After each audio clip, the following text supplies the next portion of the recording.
তারাশঙ্কর বন্দ্যোপাধ্যায় রচিত তাসের ঘর। অমর শখ করিয়া চায়ের বাসনের একটা সেট কিনিয়াছিল। 6টা পিরিচ পেয়ালা, চা দানি ইত্যাদি রংচং করা সুদৃশ্য জিনিস। দামও নিতান্ত অল্প নয়। 4 টাকা মধ্যবিত্ত গৃহস্থের পক্ষে অনেক। অমরের মায়ের হুকুম ছিল, সেটটি যত্ন করে তুলে রেখো বৌমা, কুটুম সজ্জন এলে, ভদ্রলোকজন এলে বের করো। কলিকাতা প্রবাসী হরেন্দ্রবাবুরা দেশে আসিয়াছেন। আজ তাহাদের বাড়ির মেয়েরা অমরদের বাড়িতে বেড়াইতে আসিবেন। তাহারই উদ্যোগ আয়োজনে বাড়িতে বেশ সমারোহ পড়িয়া গিয়াছে। মা বলিলেন, চায়ের সেটটা আজ বের করো তো গৌরী। গৌরী বাড়ির মেয়ে, অমরের অবিবাহিতা ভগ্নী। মা চাবির গোছাটা গৌরীর হাতে দিলেন।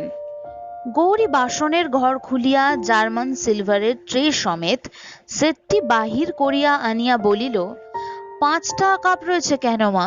আর একটা কাপ কি হলো? এই দেখো বাপু, সবে এই আমি বের করে আনছি, আমাকে দোষ দিও না যেন। বিরক্ত হইয়া মা বলিলেন, দেখো না ভালো করে খুঁজে, ঘরেই কোথাও আছে, পাখা হয়ে উড়ে তো যাবে না। গৌরী সেটটা সেইখানে নামাইয়া আবার ভালো করিয়া ঘর খুঁজিয়া আসিয়া বলিল, পাখাই হলো না কেউ খেয়েই ফেললো সে আমি জানি না বাপু, তবে ঘরের মধ্যে কোথাও নেই। দুমদাম করিয়া মা ঘরে প্রবেশ করিতে করিতে বলিলেন, তোমার দোষ কি মা? আমার কপালের দোষ। তোমরা সব চোখ কপালের উপর তুলে কাজ করো, নিচের জিনিস দেখতে পাও না। গৌরীর চোখ হয়তো কপালের উপরেই উঠিয়া থাকে, কিন্তু এক্ষেত্রে গৌরীর অপরাধ প্রমাণিত হইল না। পেয়ালাটা খুঁজিয়া পাওয়া গেল না। মা হাঁকিলেন, বৌমা বৌমা। বৌমা অমরের স্ত্রী শৈল উপরে তখন ঘর দুয়ার ঝাড়িয়া পরিষ্কার করিয়া অতিথিদের বসিবা স্থান করিতেছিল। সে নিচে আসিয়া শাশুড়ির কাছে দাঁড়াইয়া বলিল, আমায় ডাকছেন? শাশুড়ি বাসন অন্তপ্রাণ, সিন্দুকের চাবি পুত্রদের দিয়া বাসনের ঘরের চাবি লইয়াই বাঁচিয়া আছেন। পেয়ালাটার খোঁজ না পাইয়া ফুটন্ত তৈলে নিক্ষিপ্ত বার্তাকুর মতো সশব্দে জ্বলিতেছিলেন। তিনি বলিলেন, হ্যাঁ গো রাজার কন্যে, নইলে বৌমা বলে ডাকা কি ওই বাউরিদের না ডোমেদের? শৈল নীরবেই দাঁড়াইয়া রহিল। উত্তর করা তার অভ্যাস নয়। শাশুড়ি বলিলেন, একটা পেয়ালা পাওয়া যাচ্ছে না কেন, কি হলো? একটু নীরব থাকিয়া বধূ বলিল, ওটা আমি ভেঙে ফেলেছি মা। শাশুড়ি কিছুক্ষণ বধূর মুখের দিকে চাহিয়া থাকিয়া বলিলেন, বেশ করেছ মা, কি আর বলবো বলো। সত্য কথা, এমন অকপট ভাবে অপরাধ স্বীকার করিলে অপরাধীকে মার্জনা করা ছাড়া আর উপায় থাকে না। সশব্দে দরজাটা বন্ধ করিয়া দিয়া শাশুড়ি বলিলেন, ও 5টাকেও ফেলে দেব আমি চুরমার করে ভেঙে। রাগ গিয়া পড়িল চায়ের সেটটার উপর। শৈল সবই সহ্য করে সে নীরবে দাঁড়াইয়া রহিল। শাশুড়ি বলিলেন, ভেঙেছ বলা হলো, বেশ হলো, আবার চুপ করে দাঁড়িয়ে রইলে কেন? যাও ওপরের কাজ সেরে এসো, জল খাবারগুলো করতে হবে। শৈল উপরে চলিয়া গেল। কিছুক্ষণ পরেই হাসি মুখে আসিয়া রান্নাঘরে শাশুড়ির কাছে দাঁড়াইল। শাশুড়ির মনের উত্তাপ কমিয়া আসিতেছিল। বলিলেন, নাও তোমাদের দেশের মতো খাবার তৈরি করো। শৈল খাবারের সাজ সরঞ্জাম টানিয়া লইয়া বসিয়া বলিল, সমস্তর ভেতরেই মাছের পুর দেব তো মা? মাছের পুর? হ্যাঁ তা দেবে বই কি, বিধবা তো কেউ আসছেন না। ময়দার ঠোঙার ভিতরে মাছের পুর দিতে দিতে শৈল বলিল, জানেন মা, এর সঙ্গে যদি একটুখানি হিং দেয়া হতো ভারী চমৎকার হতো। বাবার আবার হিং ভিন্ন কোনো জিনিস ভালো লাগে না, আর যে সে হিং আমাদের বাড়িতে ঢুকতে দেন না। আফগানিস্তান থেকে কাবুলিরা সব আসে, তারাই নিয়ে যায়। শাশুড়ি বলিলেন, পশ্চিম ভালো জায়গা মা, আমাদের পাড়া গায়ের সঙ্গে কি তুলনা হয়, না সেসব জিনিস পাওয়া যায়? শৈল বলিল, পশ্চিমেও সেই হিং পাওয়া যায় না মা, কাবুলিরা সেসব নিজেদের জন্যে আনে, শুধু বাবাকে খুব খাতির করে কিনা, টাকা কড়ি অনেক সময় নেয়, তাই সেই জিনিস দেয়। শুধু কি হিং, যখন আসবে তখন প্রত্যেকে আঙুর, বেদানা, নাশপাতি, বাদাম, হিং এসব ছোট ছোট ঝুড়ি দিয়ে যায়। 5 জনের মিলে সে হয় কত, কাঁচা জিনিস অনেক পচেই যায়। ও ঘরের বারান্দা হইতে ননদ গৌরী মৃদু স্বরে বলিল, এই আরম্ভ হলো এইবার, অর্থাৎ বাপের বাড়ির গল্প আরম্ভ হইল। সত্য কথা, শৈলর ওই এক দোষ, বিনীত, নম্র, মিষ্টমুখী সুন্দরী বউটি প্রত্যেক কথায় তাহার বাপের বাড়ির তুলনা না দিয়া থাকিবে না। পাশের বাড়িতে তুমুল কোলাহল উঠিতেছিল, শাশুড়ি এবং বধূতে কলহ বাঁধিয়াছে। শৈলর শাশুড়ি বলিলেন, যা হবে তাই হোক মা, আমার বউ ভালো হয়েছে, উত্তর করতে জানে না, দোষ করলে বকবো কি, মুখের দিকে চাইলে মায়া হয়। শৈল বলিল, ওর ছেলে স্ত্রীকে শাসন করেন না কেন? জানেন মা, আমার দাদা হলে আর রক্ষে থাকতো না, সঙ্গে সঙ্গে বউকে হয়তো বাপের বাড়ি পাঠিয়ে দিতেন। একবার বৌদি কি উত্তর করেছিলেন মায়ের সঙ্গে, দাদা 3 মাস বৌদির সঙ্গে কথা কননি। শেষে মা আবার বলে কয়ে কথা বলান।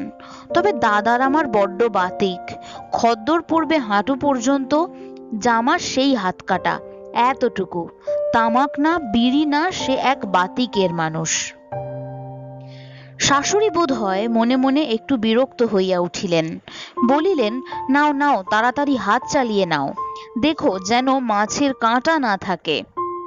শৈল বলিল, ছোট মাছ, কাঁটা বাছতেই হাত চলছে না মা, তবে এই হয়ে গেল।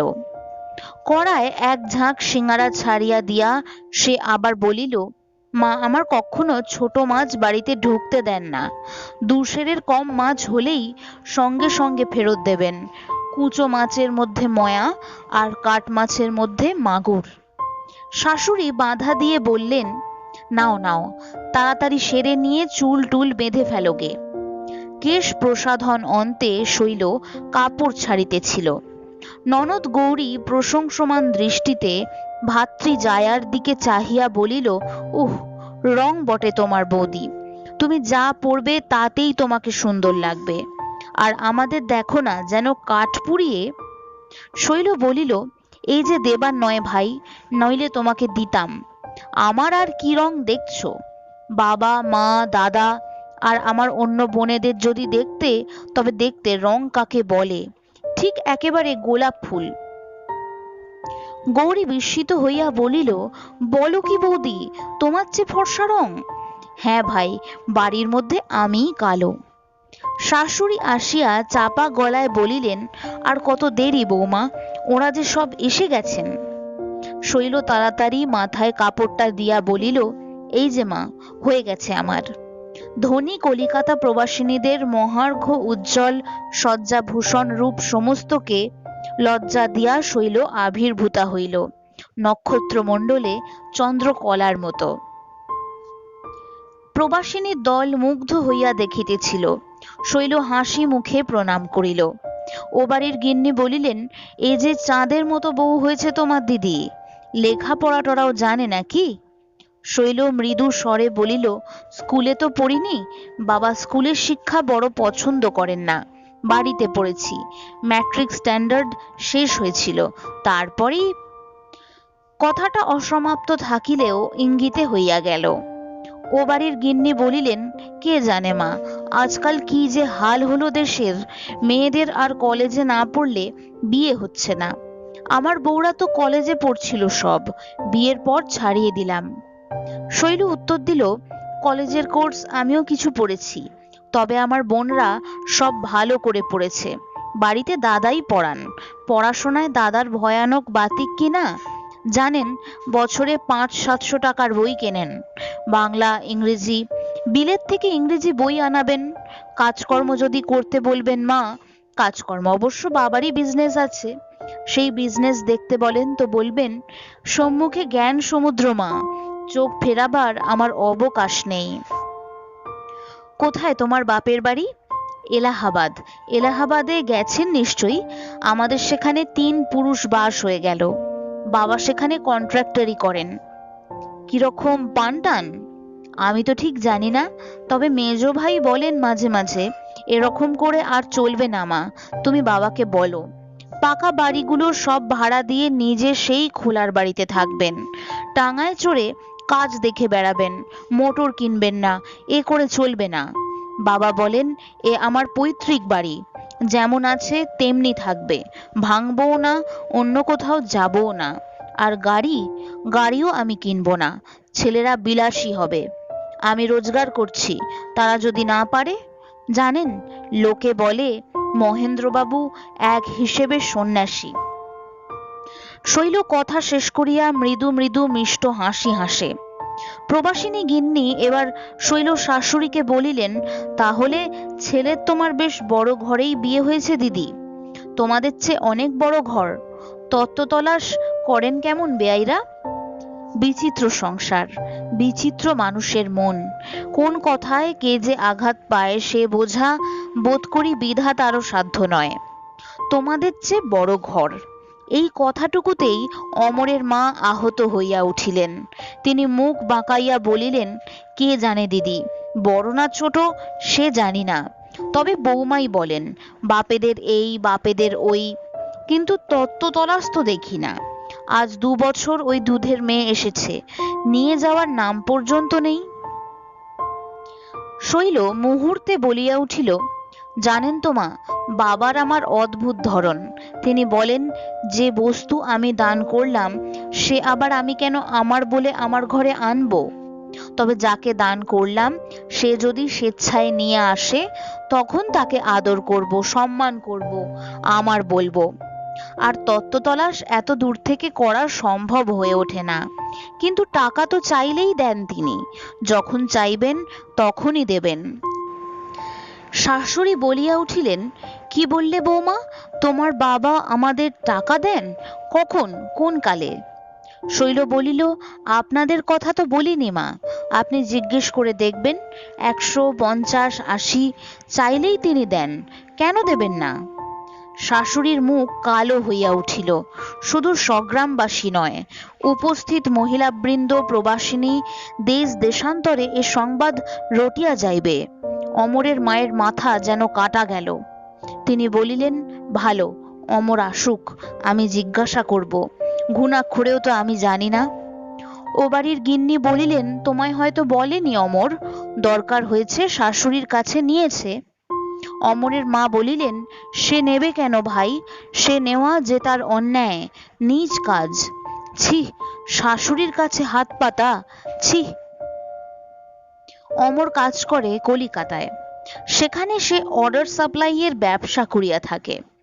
ব্যবসা হইলেও ক্ষুণ্ণ তার আয়তন, সংকীর্ণ তার পরিধি, তবুও সে স্বাধীন, তাই মাসে 2 বার করিয়া সে বাড়ি আসিয়া থাকে। অমরের মা রোষ কষায়িত নেত্রে পুত্রের আগমন পথের দিকে চাহিয়া রহিলেন। ধনী কলিকাতা প্রবাসিনীদের সম্মুখে যে অপমান তাহার হইয়াছে সে তিনি কিছুতেই ভুলিতে পারিতেছেন না। শুধু তাহার সংসারের অস্বচ্ছতাই নগ্নভাবে আত্মপ্রকাশ করে নাই, তাহাকে মিথ্যাবাদিনী সাজিতে হইয়াছে। এ কয়দিন বধূর সঙ্গেও একরূপ বাক্যালাপ করেন নাই। শৈল অবশ্য সে বিষয়ে দোষী নয়, সে সদা সর্বদাই মুখে হাসিটা মাখিয়া শাশুড়ির আজ্ঞার জন্য তাহার মুখের দিকে চাহিয়া থাকে। সংসারের নিয়ম, কাল অগ্নির উত্তাপও হরণ করিয়া থাকে, মনের আগুনও নিভিয়া আসে। কিন্তু শৈল দুর্ভাগ্য, শাশুড়ির মনের আগুন শিখা রস্য হইতে না হইতে ইন্ধনের প্রয়োগে দ্বিগুণ হইয়া উঠিল। পাড়ায় ঘরে ঘাটে এই লইয়া যে কানাকানি চলিতেছিল সেটা ভালোভাবেই ক্রমশ জানাজানি হইয়া গেল। সেদিন সরকারদের মজলিসে এক দফা প্রকাশ্য আলোচনার সংবাদ অমরের মা সকর্ণেই শুনিয়া আসিলেন। দিন দশেক পরেই কিসের একটা ছুটি উপলক্ষে অমর বাড়ি আসিবার কথা জানাইয়া দিল। শৈলর মাথায় যেন আকাশ ভাঙিয়া পড়িল। কথাটা মিথ্যা। বারবার সংকল্প করিয়াও সে এই বিষয়ে স্বামীকে কোনো কথা লিখিতে পারে নাই। কোনো অনুরোধ জানাইতে কেমন যেন লজ্জা বোধ হইয়াছে। তাহার হাত চলে নাই, ঠোঁট কাঁপিয়াছে, চোখে জলও দেখা দিয়াছে। সে চিঠির কাগজখানা জড়ো করিয়া মুড়িয়া ছুঁড়িয়া ফেলিয়া দিয়াছে। শৈল আপনার শয়ন কক্ষে স্তব্ধ প্রতীক্ষায় স্বামীর জন্য বসিয়া রহিল। অমর আসিলেই সে তাহার পায়ে আছাড় খাইয়া পড়িবে। অকস্মাৎ অমরের উচ্চ ক্রুদ্ধ কণ্ঠস্বরে সে চমকিয়া উঠিল। অন্ধকারের আবরণের মধ্যে চোরের মতো নিঃশব্দে বাহিরে আসিয়া সে আশ্বস্ত হইল। ক্রোধের প্রসঙ্গ তাহাকে লইয়া নয়। অমর বচসা জুড়িয়া দিয়াছে কুলির সহিত। এই আধ-মাইল মালের ওজন আধ-মণ 25, তোকে 2 আনা দিলাম, আবার কত দেব? লোকটাও ছাড়িবার পাত্র নয়।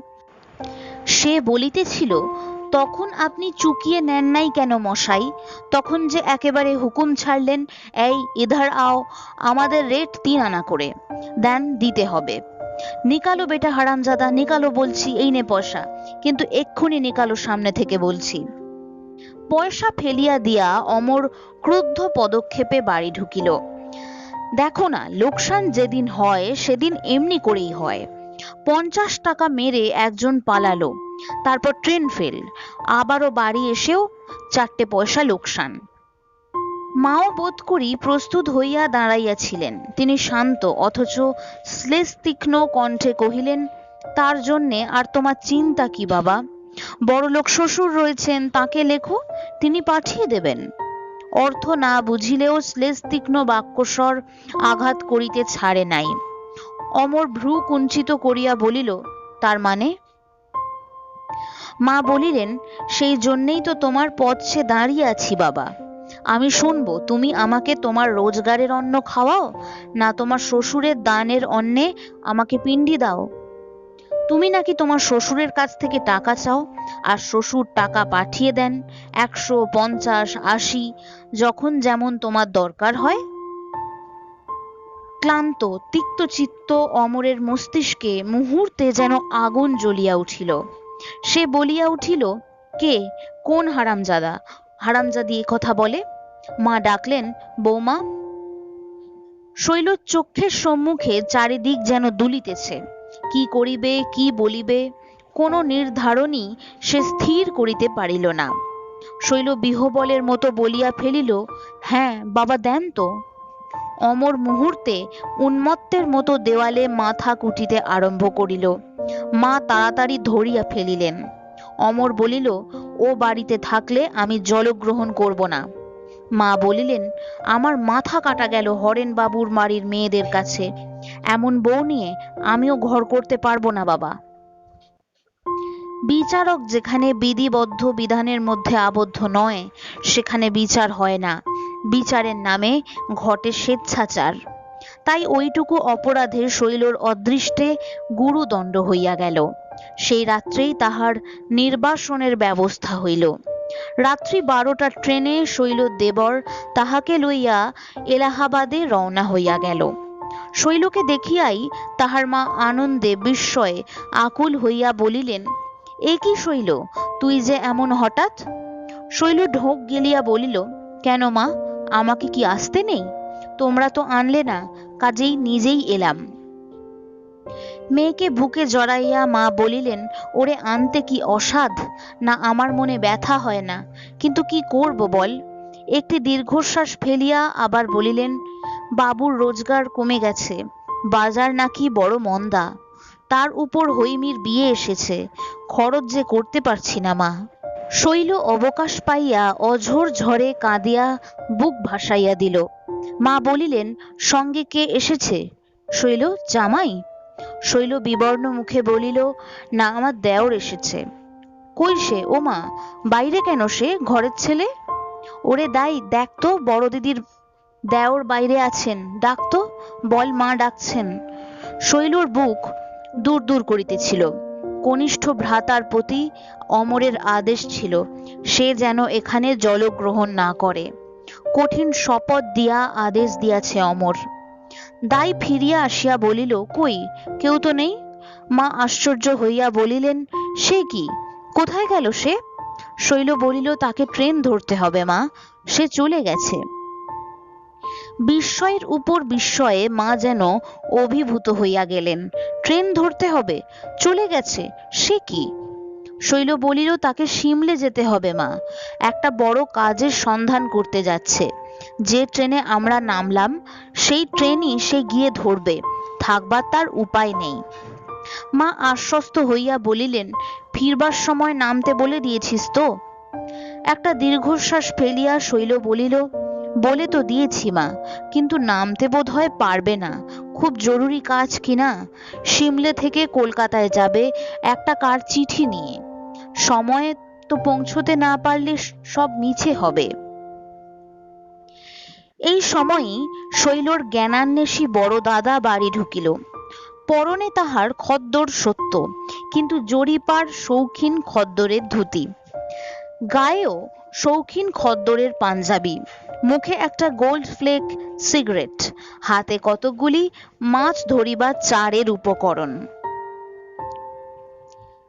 শৈলকে দেখিয়াই সে বলিল, আরে শৈলী কখন? হাসি মুখে শৈল বলিল, এই সকালে দাদা, ভালো আছেন আপনি? হ্যাঁ, তা বেশ। কই, তুই নতুন লোক, খাস বাংলাদেশের মানুষ, কই দে তো এই চারগুলো তৈরি করে দেখি তোর হাতের কেমন পয়। মাছ ধরতে যাব আজ দেহাতে, এক জমিদারের তালাওয়ে। শৈল উপকরণগুলি হাতে লইয়া বলিল, চলুন না দাদা, একবার আমাদের ওখানে, কত মাছ ধরতে পারেন একবার দেখব। তোদের ওখানে পুকুরে খুব মাছ না রে? আমাদের পুকুরে খুব বড় বড় মাছ, আধমন, 15 সের, 25 সের এক একটা মাছ। জানেন দাদা, তখন প্রথম গেছি, একটা 18 সের কাতলা মাছ এনে দেওর বলল বৌদিকে কুটতে হবে। ওরে বাপরে, সে যা আমার ভয়! এখন আর ভয় হয় না, আধমন 25 সের মাছ দিব্যি কেটে ফেলি। যাবার ইচ্ছে তো হয় রে, হয়ে ওঠে না। কলকাতা যাই, তাও অমরবাবুর সঙ্গে দেখা করতে সময় হয় না। অবশ্য তুই যদি কলকাতায় থাকতিস তবে নিশ্চয়ই যেতাম। শৈল বলিল, আচ্ছা দেখব, আমাদের কলকাতায় বাড়ি হবে এইবার। অর্ধ পথে বাধা দিয়া দাদা বলিল, কলকাতায় তোমাদের বাড়ি হচ্ছে নাকি? শৈল বলিল, জায়গা কিনেছেন, ধীরে ধীরে হবে এইবার। মা পুলকিত হইয়া প্রশ্ন করেন, জামাই এখন বেশ পাচ্ছে না রে শৈলী? শৈল মুখ নত করিয়া বলিল, দেশেও দালান করবেন। মাস দুয়েক পরেই কিন্তু শৈলর মা অনুভব করিলেন কোথাও একটা অস্বাভাবিক কিছু ঘটিয়াছে। জামাই বা বেয়ান কেহই তো শৈলকে পত্র দেন না, সংবাদ লন না। তিনি স্বামীকে বলিলেন, দেখো তুমি বেয়ানকে একখানা পত্র লেখো। মহেন্দ্রবাবু নিরীহ ব্যক্তি, শৈল অন্যের সম্বন্ধে যতই অত্যুক্তি করিয়া থাক, তাহার পিতার উপার্জনকে যতই বাড়াইয়া বলিয়া থাক, পিতার প্রকৃতির সম্বন্ধে অত্যুক্তি সে করে নাই। সত্যিই তিনি সাধু প্রকৃতির নিরীহ ব্যক্তি। মহেন্দ্রবাবু স্ত্রীর কথায় অত্যন্ত শঙ্কিত হইয়া পরদিনই বেয়ানকে পত্র দিলেন। লিখিলেন, আমি আপনার অনুগৃহীত ব্যক্তি, শৈলকে চরণে স্থান দিয়া আপনি আমার প্রতি অশেষ অনুগ্রহ প্রকাশ করিয়াছেন। আশা করি, প্রার্থনা করি, সে অনুগ্রহ হইতে আমি বা আমার শৈল যেন কখনো বঞ্চিত না হই। আমি বুঝিতে পারিতেছি না সেখানে কি ঘটিয়াছে, শৈল কি অপরাধ করিয়াছে, কিন্তু অপরাধ যে করিয়াছে তাহাতে সন্দেহ নাই। সে কোনো কথা প্রকাশ করে নাই। তবুও এই দীর্ঘ 2 মাসের মধ্যে কই আপনার কোনো আশীর্বাদ তো আসিল না। শ্রীমান অমর বাবা জীবনও তো কোনো পত্র দেন না।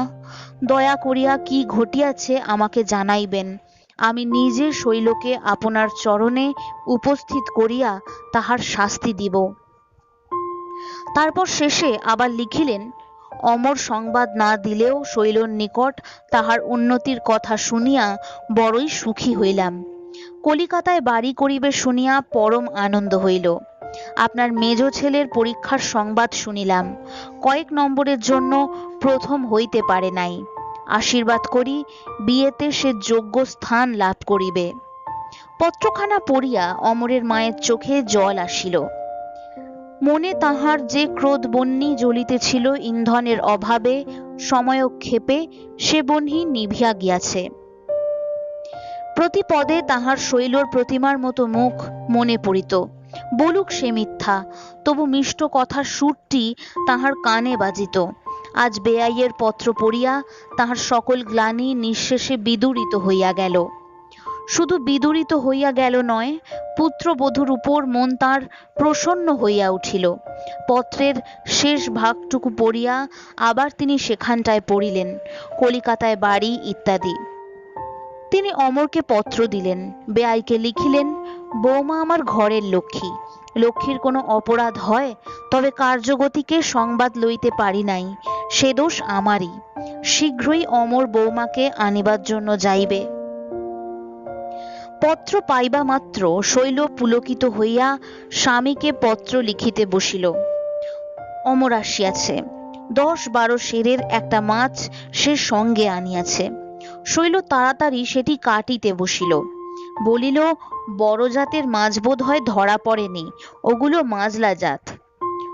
ওদিক হইতে ভাতৃ যায়া বলিল, এই আরম্ভ হইল, শ্বশুর বাড়ির অবস্থা ভালো আর কারো হয় না। রাত্রে অমরের নিকট শৈল নত মুখে দাঁড়াইয়াছিল। অমর একখানা পত্র বাহির করিয়া দেখাইয়া বলিল, এসব কি বলতো? একটা বড় মাছ যেমন করিয়া হোক আনিবে। এখানে আমি আমাদের অনেক মাছ আছে বলিয়াছি, বেশ আমাদের 16 আনা একটা পুকুরই নেই, অথচ ছি এখানে মুক্তার গহনার চল হইয়াছে, আমার জন্য ঝুটা মুক্তার মালা 1 ছড়া। ও কি কাঁদছ কেন শৈল? শৈল শৈল বিছানায় মুখ গুঁজিয়া আকুল হইয়া কাঁদিয়া উপাধান সিক্ত করিয়া তুলিল। সে কথা যে তাহার অমরকে মুখ ফুটিয়া বলিবার নয়।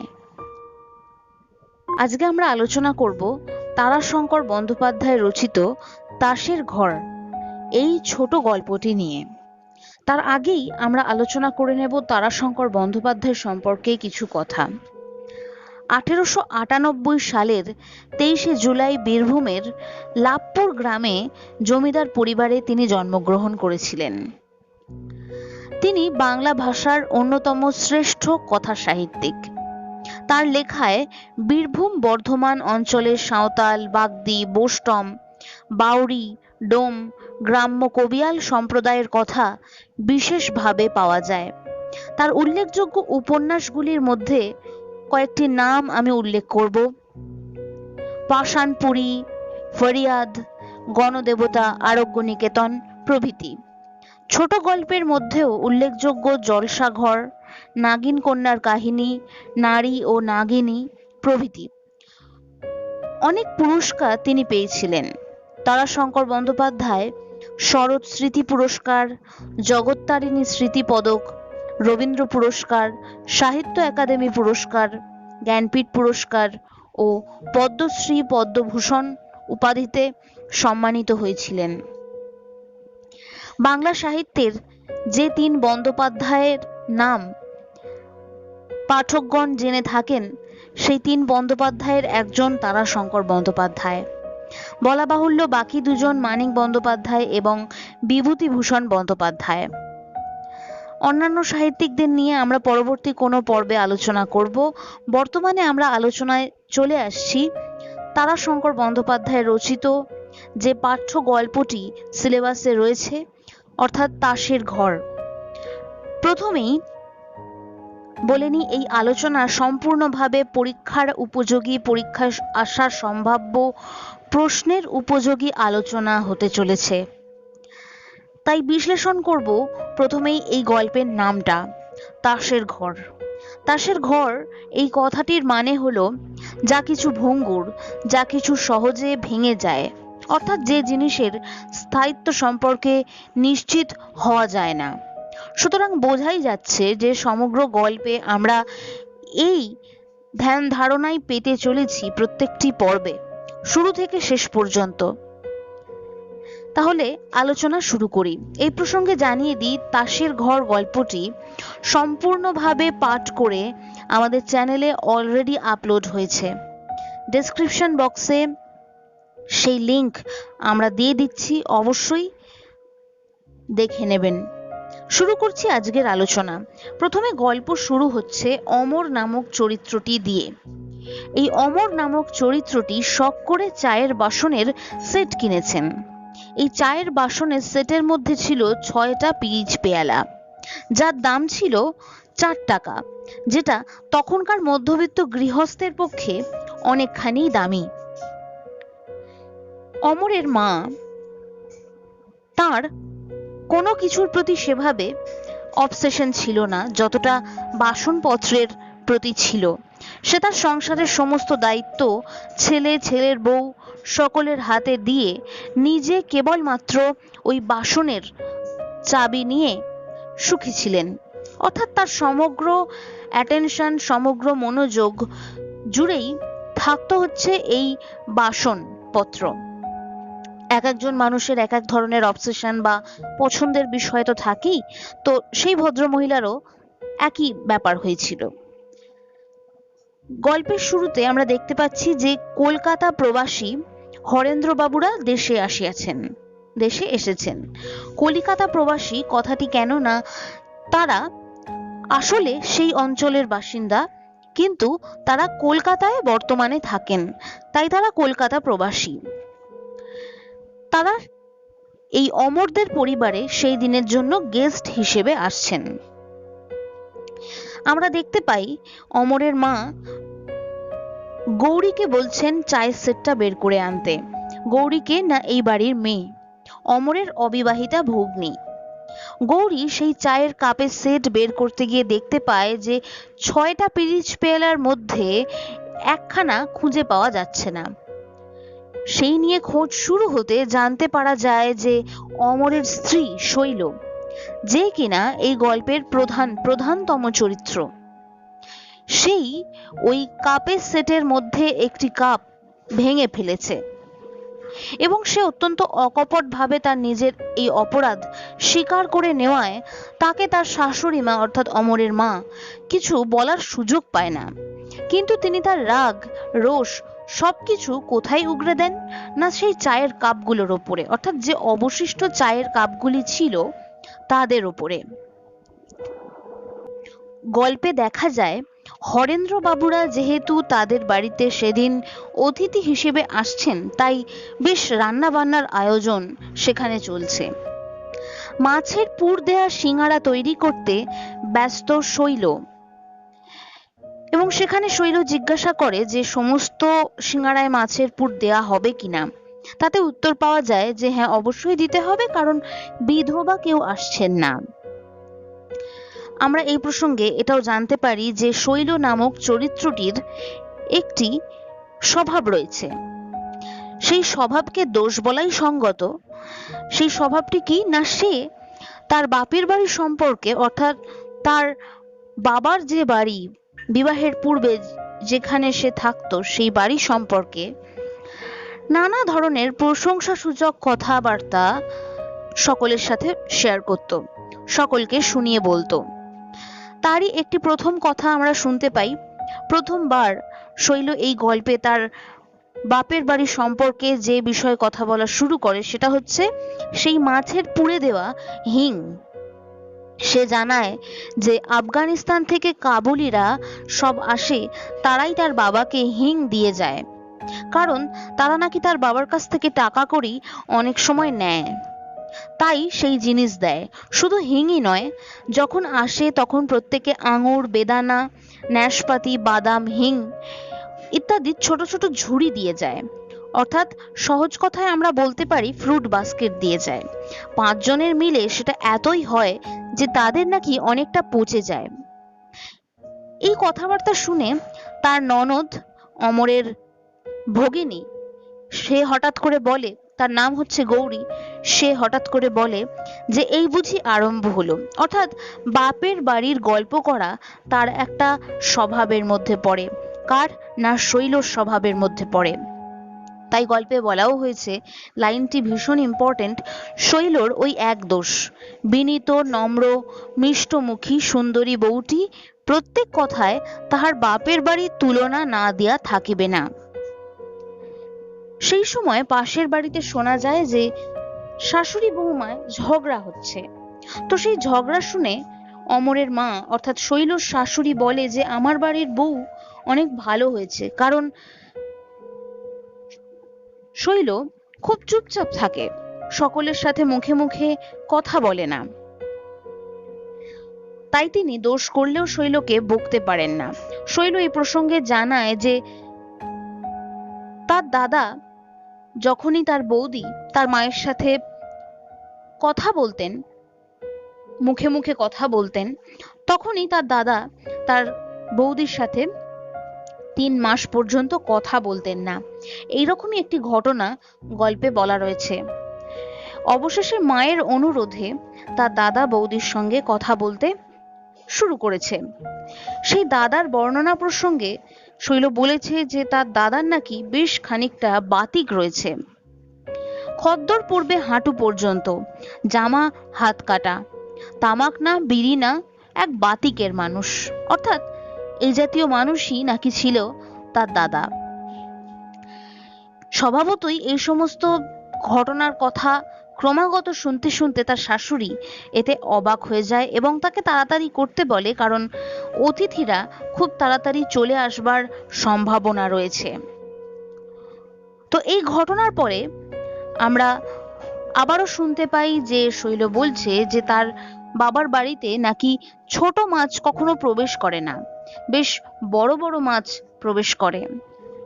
2 সেরের কমের ওজনের মাছ হলে সঙ্গে সঙ্গে তার মা নাকি সেই মাছ ফেরত পাঠিয়ে দেয়। ঘটনার আলোচনায় জানা যায় যে শৈলদের বাড়িতে নাকি কুচো মাছের মধ্যে আসে কেবল ময়া, আর কাঠ মাছের মধ্যে আসে মাগুর মাছ। এরপরে কথোপকথন শুনতে পাওয়া যায় যখন শৈল অতিথিদের জন্য সাজগোজ করছিলেন, অর্থাৎ বাড়িতে লোক আসলে যেমন একটু সাজগোজ করতে হয় সেই রকম।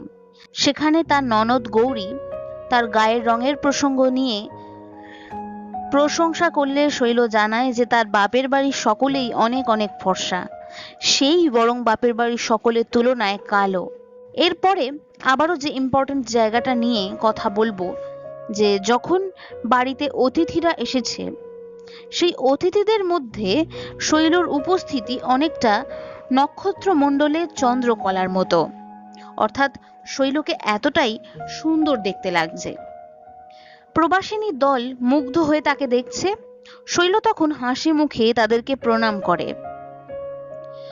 সেখানে পড়াশোনা সংক্রান্ত কথা জিজ্ঞাসা করায় শৈলর কাছ থেকে আমরা জানতে পারি যে সে বাড়িতেই পড়াশোনা করেছে এবং তার ম্যাট্রিক স্ট্যান্ডার্ড শেষ হয়েছে, তারপরেই তার বিয়ে হয়ে গিয়েছে।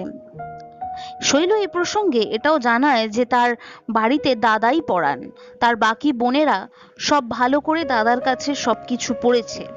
পড়াশোনায় নাকি তার দাদার ভয়ানক বাতিক, বছরে 500-700 টাকার বই কেনেন তিনি, বাংলা ইংরাজি, বিলেত থেকেও ইংরাজি বই আনাবেন। কাজকর্মের জন্য নানা কথা বললে সে বলে যে সামনে নাকি তার জ্ঞান সমুদ্র, তাই তার চোখ ফেরানোর সুযোগ নেই। কাজের কথা বলতে শৈল এই তথ্যও জানায় যে তার বাবারই বিজনেস রয়েছে। তাদের বাপের বাড়ি এলাহাবাদে, সেখানে তাদের 3 পুরুষ বাস এবং তার বাবা নাকি কন্ট্রাক্টরি করেন। এই প্রসঙ্গে শৈল জানায় যে তার বাবা অত্যন্ত মাটির মানুষ, অনেকটা সন্ন্যাসীর মতো। তার মেজো ভাই মাঝে মাঝে বলে যে এভাবে আর চলতে পারে না, পাকা বাড়িগুলো সব ভাড়া দিয়ে খোলার বাড়িতে থাকা, টাঙায় চড়ে কাজ দেখা, মোটর না কেনা, এভাবে চলতে পারে না। তার বাবা এই প্রসঙ্গে বলেন যে তিনি তার পৈতৃক বাড়ি ছেড়ে কোথাও যাবেন না, এমনকি সেই পৈতৃক বাড়ি ভাঙবেনও না। আর গাড়ি কিনলে সবাই বিলাসী হয়ে যাবে। তার বাবার বক্তব্য তিনি রোজগার করতে পারছেন, পরবর্তীকালে বাকিরা যদি রোজগার করতে না পারে। প্রবাসী গিন্নিরা অর্থাৎ অতিথিরা সেসব শুনে শৈলর শাশুড়িকে বলে যে তোমার ছেলের বেশ বড় ঘরেই বিয়ে হয়েছে দিদি, তোমাদের চেয়ে অনেক বড় ঘর। এই কথাটায় শৈলর শাশুড়ি একটু আহত হয়। তত্ত্ব তালাশের ব্যাপারে কথা বলতে গিয়ে শৈলর শাশুড়ি জানায় যে 2 বছর হয়ে গিয়েছে তত্ত্ব তালাশ সেভাবে শৈলর বাপের বাড়ি থেকে কেউ করেনি। শৈল এ প্রসঙ্গে বলে যে তার বাবার নাকি এই বিষয়ে একটি অদ্ভুত ধারণা রয়েছে। তার বাবা বলেন, যে বস্তু আমি দান করলাম সে আবার আমি কেন আমার বলে আমার কাছে আনবো? তবে যাকে দান করলাম সে যদি স্বেচ্ছায় নিয়ে আসে তখন তাদের আদর করব, সম্মান করব, আমার বলবো। তত্ত্ব তালাশ তিনি দূর থেকেই কি করে করবেন, কিন্তু টাকা চাইলেই তিনি দেন, যখন চাইবেন তখনই দেবেন। এই গল্পের এই লাইনটা হচ্ছে সবচাইতে বড় টার্নিং পয়েন্ট। এই লাইনটার জন্যই এই গল্পের টোটাল মোড় ঘুরে যেতে শুরু করে এরপর। অর্থাৎ লাইনটি কি না, টাকা তো তিনি চাইলেই দেন, যখন চাইবেন তখনই দেবেন। তার শাশুড়ি এই বিষয়ে পুনরায় জিজ্ঞাসা করলে শৈল বলে যে হ্যাঁ, কেন দেবেন না, 50, 100, 80 যখন যেরকম চাওয়া হয় তিনি তেমনই দেন। এই কথা শুনে তার শাশুড়ি অত্যন্ত রুষ্ট হয়, কারণ এই কথা মিথ্যে কথা। তাই তিনি বলতে থাকেন যে অমরের আসার অপেক্ষা তিনি করছেন, কারণ তিনি সত্যিটা জানতে চান। অমর কলকাতায় কাজ করে, সে অর্ডার সাপ্লাই এর বিজনেস করে। ব্যবসা করলেও তার ছোট আয়তন, পরিধি বেশ সংকীর্ণ, তবুও সে স্বাধীন, তাই মাসে 2বার করে বাড়ি আসে। অমরের মা সেই সময়েরই অপেক্ষা করতে শুরু করে। এর মধ্যে খবরও এসে যায় যে একটি ছুটিতে অমর বাড়ি আসছে। অমরের বাড়ি আসবার কথায় শৈল ভীষণভাবে ভয় পেয়ে যায়।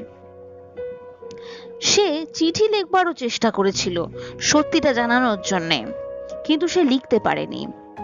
সে মনে মনে ভেবেছিল যে অমর আসলেই সে তার পায়ে আছাড় খেয়ে পড়বে। যথা সময়ে অমর আসতে হঠাৎ শোরগোল শুনতে পাওয়া যায়, কিন্তু সেই শোরগোলের কারণ হচ্ছে একটি কুলি, যে কুলিকে অমর বহন করবার জন্যে 2 আনা দিয়ে মুক্তি পেতে চাইছিল, কিন্তু কুলির দাবি ছিল 3 আনা। এবং সেই দিন অমরের 50 টাকা খোয়াও গিয়েছিল এবং একটুর জন্য ট্রেনটাও তিনি মিস করে গিয়েছিলেন। তো এত কিছুর মধ্যে অমরের মেজাজ বেশ রুক্ষ ছিল।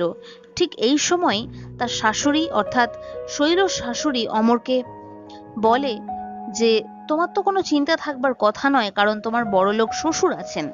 এই কথার মধ্যে যে ইনসাল্ট বা শ্লেষ তীক্ষ্ণ ভাব ছিল সেটা অমরকে বেশ আহত করে এবং অমর আসল সত্যিটা জানতে চায়।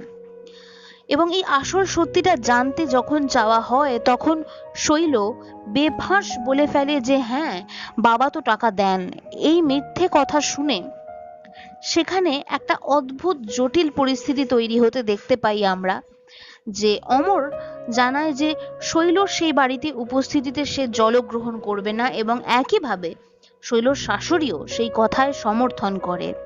তাই অমর তার ভাইকে দিয়ে শৈলকে পাঠিয়ে দেয় এলাহাবাদে, অর্থাৎ তার বাবার বাড়িতে, এবং এও শপথ দিয়ে পাঠায় যে তার ভাই যেন সেখানে গিয়ে জলগ্রহণ না করে। শৈল সেখানে পৌঁছে সত্যিটা গোপন করে যায় এবং সেই প্রসঙ্গে আস্তে আস্তে আমরা জানতে পারি যে শৈলর বাপের বাড়িতে আর্থিক অবস্থা মোটেই খুব একটা সচ্ছলতার মধ্যে নয়। তার বোনের বিয়ে প্রসঙ্গে অর্থাৎ হৈমের বিয়ে প্রসঙ্গে সেখানে আর্থিকভাবে একটু অসুবিধার মধ্যেও তারা চলছেন। এবং এও জানতে পারি যে শৈলর দাদা মোটেই শৈলর কথা মতো সেই বাতিকের মানুষ নন। তিনি খদ্দর হয়তো পড়তেন, কিন্তু শৌখিন জরিপার খদ্দর, এবং তার মুখে আমরা দেখতে পাই গোল্ড ফ্লেক সিগারেট। সুতরাং শৈলর মিথ্যাচার এখানে আমাদের কাছেও পরিষ্কার হয়ে যায়।